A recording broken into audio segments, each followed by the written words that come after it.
everyone, this is Kuldeep Kaur Dhaliwal and you are watching my channel Kuldeep's Biology। आज का हमारा topic है post pollination events in case of flowering plants. इससे पहले कि मैं वीडियो शुरू करूं, पहले मुझे आपकी थोड़ी सी मदद चाहिए। मैंने आपके साथ ये डिस्कस करना था कि मैंने अपना चैनल लगभग 1 साल पहले स्टार्ट किया था, लेकिन अभी भी इसमें 260 सब्सक्राइबर हैं सिर्फ। तो इसमें आप क्या कर सकते हैं, आप प्लीज़ मेरा चैनल शेयर कीजिए उन स्टूडेंट्स के साथ जो बायोलॉजी पढ़ते हैं, और ज़्यादा से ज़्यादा लाइक कीजिए, शेयर कीजिए, ताकि मेरा चैनल ग्रो कर सके और मैं और अच्छी टेक्नोलॉजी के साथ आपको पढ़ा सकूं। तो ठीक है, स्टार्ट करते हैं हम आज का वीडियो। तो पोस्ट पॉलिनेशन इवेंट्स को पढ़ने से पहले हम देखते हैं डायग्राम कार्पल का। मॉर्फोलॉजिकल स्ट्रक्चर के बाहर से कार्पल किस तरह का दिखता है। हमें सबको पता है कि कार्पल में 3 पार्ट होते हैं, स्टिग्मा, स्टाइल एंड ओवरी। और हमने पढ़ना है पोस्ट पॉलिनेशन इवेंट्स। पॉलिनेशन में क्या हुआ था कि जो पोलेंस थे वो एंथर से स्टिग्मा पे आकर लैंड हो गए थे, यहाँ पे गिर गए थे। तो गिरने के बाद अगला क्या होगा एक्शन, अगला इवेंट ये होगा कि ये जर्मिनेट करेंगे। अब इस डायग्राम में तो हमें जर्मिनेट करते दिख नहीं रहे, क्योंकि ये मॉर्फोलॉजिकल डायग्राम है। जब हम इसे लॉन्गिट्यूडनली इस तरीके से कट करेंगे, कार्पल को कट किया जाए अगर इस तरीके से, तो हमें इसके अंदर का डायग्राम्स दिखेंगे, अंदर की स्ट्रक्चर्स दिखेंगी कि कैसे जर्मिनेशन होती है और आगे क्या होता है।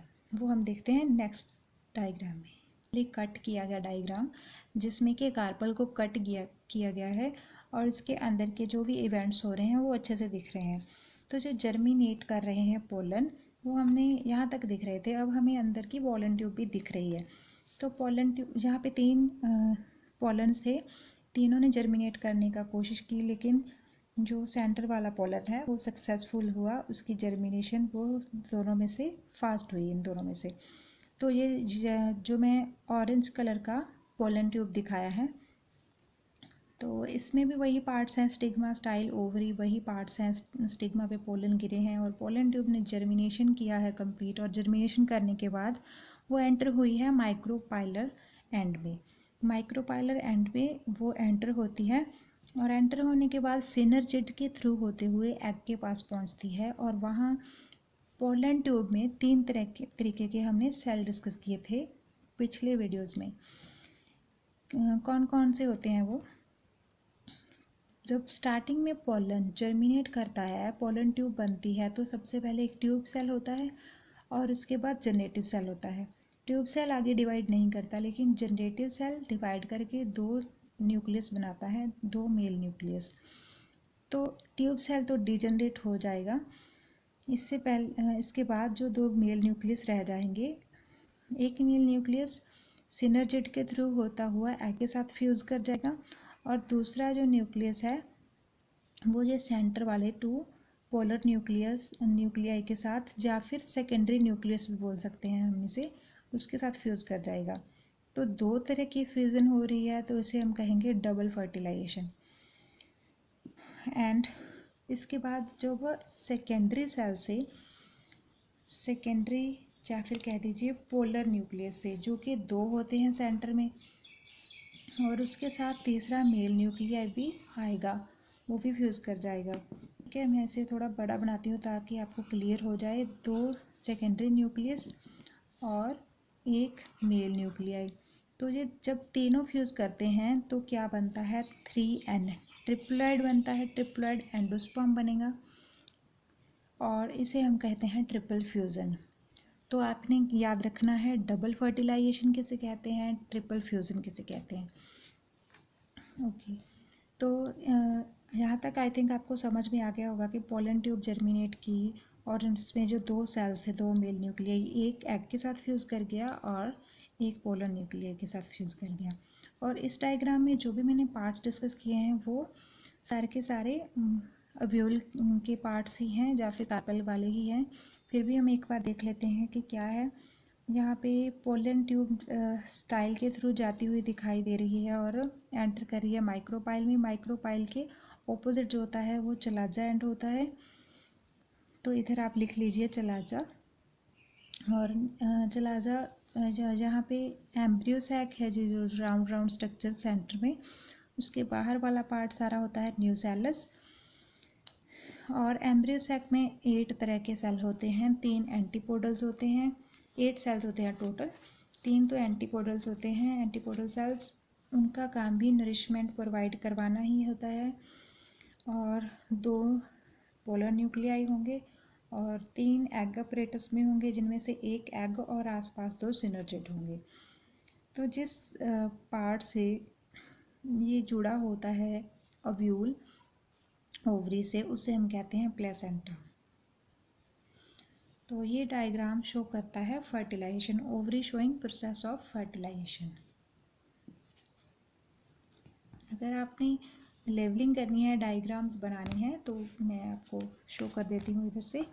और दूसरा, आप ज़्यादा से ज़्यादा डायग्राम्स को प्रैक्टिस करिए, ताकि एग्ज़ाम के टाइम आपको ये ना सोचना पड़े कि मैं कहाँ से शुरू करूँ और कौन सा डायग्राम कैसे बनाऊँ। आप इसे प्रैक्टिस करके ही बायोलॉजी को अच्छा कर सकते हैं।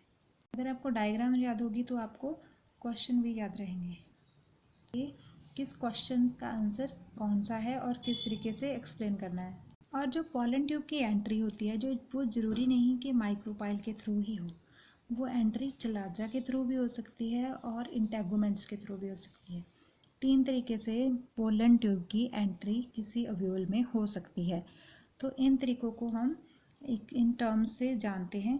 अगर तो माइक्रोपाइल के थ्रू एंट्री हो रही है, पोलन ट्यूब की एंट्री माइक्रोपाइल के थ्रू हुई, तो उसे हम कहते हैं पोरोगैमी। क्यों कहते हैं पोरोगैमी? क्योंकि माइक्रोपाइल भी एक तरीके का पोर है।